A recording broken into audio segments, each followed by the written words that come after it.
Okay, we're live, it says, apparently. So I got something here from Boxing Rock. I assume this is a fall-winter seasonal. I don't think they've ever made this before, as far as I know. But it's new to me anyway. So this is their Tantoaster Baltic Porter. Sits at 7.5% alcohol by volume.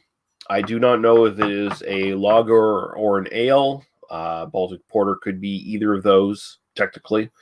I'm going to assume ale, just on the safe side. Most of them tend to be ales. So, Tantoaster, Old Southwest Nova Scotian term for a big storm. A real Tantoaster's coming up the coast, as the old timers say, when a wicked storm is brewing. I've never heard that. Well, when the Tantoaster of Tantoasters by the name of Dorian blew through Nova Scotia this past September, we brewed up one wicked Baltic Porter. Pairs well with a pair of boots, a Tantoaster of a storm, a warm fire, and a stove. Anything cooked on the wood stove because the power's probably out. But hey, you got a Baltic Porter, plenty of cans of beans in the pantry, so it's all good. Whether at the next Tantoaster with our Baltic Porter, no power or internet required. And this was bottled on October 2nd of this year. Okay. Nothing else on this, and I don't know hops or ingredients or anything like that. So we'll just try it. We'll see what's going on. Got people watching. Wow.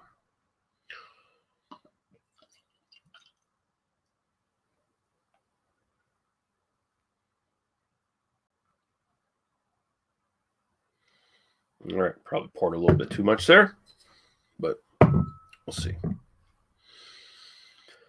Here we go. All right. She's pretty dark, kind of like mahogany amber. I can sort of barely see through there. So it kind of like comes off as like a dark brown to me. A little bit of a head there, tan head. A little Tantoaster head. I'm sorry, I shouldn't have said something stupid like that. All right, let's go with the aroma.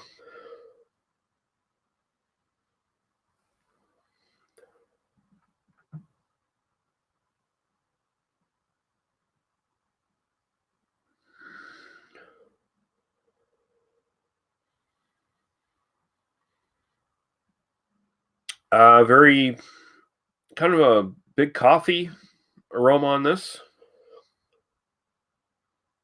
with a little bit of chocolate in the background.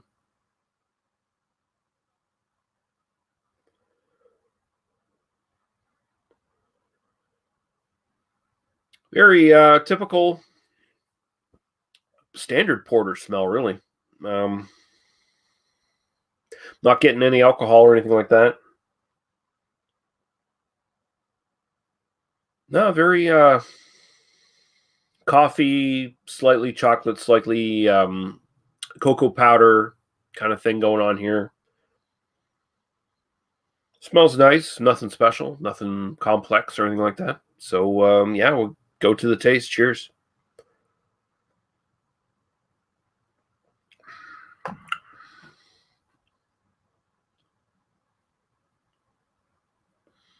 Hmm.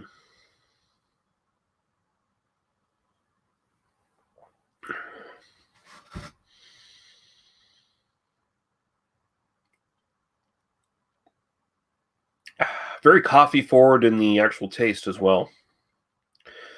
I'm assuming I don't think there's like actual coffee added to this. I'm assuming it's just the way the sort of malt is roasted. It's just really sort of giving up sort of a coffee forward kind of taste there. Getting a little tiny bit of fruitiness there. Probably coming from the alcohol. Kind of gives kind of a slightly dark fruit kind of thing there. Nothing big though, like no pronounced like plum or anything like that. Um, and honestly, it's been a while since I've had a Baltic Porter. I've only had like a couple in my life. Um, so I can't really nail down the style so much. I actually probably should have done some reading just to uh, familiarize myself with the style a bit here, but so just so I could know exactly what I'm kind of expecting here. But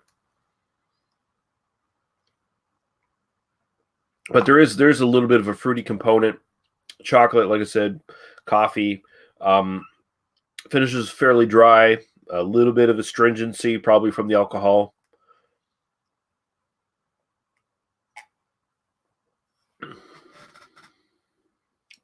It's not bad. Um, and I'm not getting like any pronounced alcohol warmth or anything like that going down. Um, so it comes off more like a robust porter, honestly. Um, a little disappointing. Actually, you know what? Fuck it. I'm just gonna check Baltic Porter.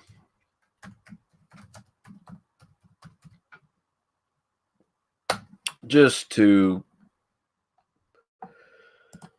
sort of give my memory a little bit of a jump here.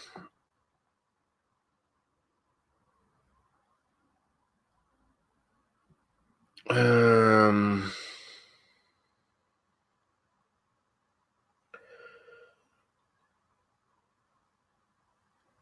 okay, so I'm getting, yeah, this is a Baltic Porter, but very lightly so. Like it's not intense. The like I was saying, sort of like dark fruit smell, aroma, taste here kind of fits. Although just doing a quick little brief dash up on the reading there. Yeah, it's not like the more sort of deep malty um, rum raisin kind of thing that you'll tend to get from these because Baltic porters are sort of like big box in that respect. They're kind of similar.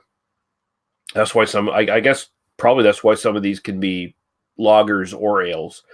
Um, you can have like a big massive bock and basically call it a Baltic porter, I guess, because the flavor profiles are so similar. Yeah, this is very on the light side. It's more like robust porter than it is Baltic porter, I'd say. And it's a little disappointing. I was kind of hoping this would be flavorful and complex and stuff, and it might be, like deeply malty and interesting, but its body is not super impressive. Like maybe medium bodied at the most, and not a super lot of complexity or flavor, which is disappointing. But so style wise, as a Baltic porter,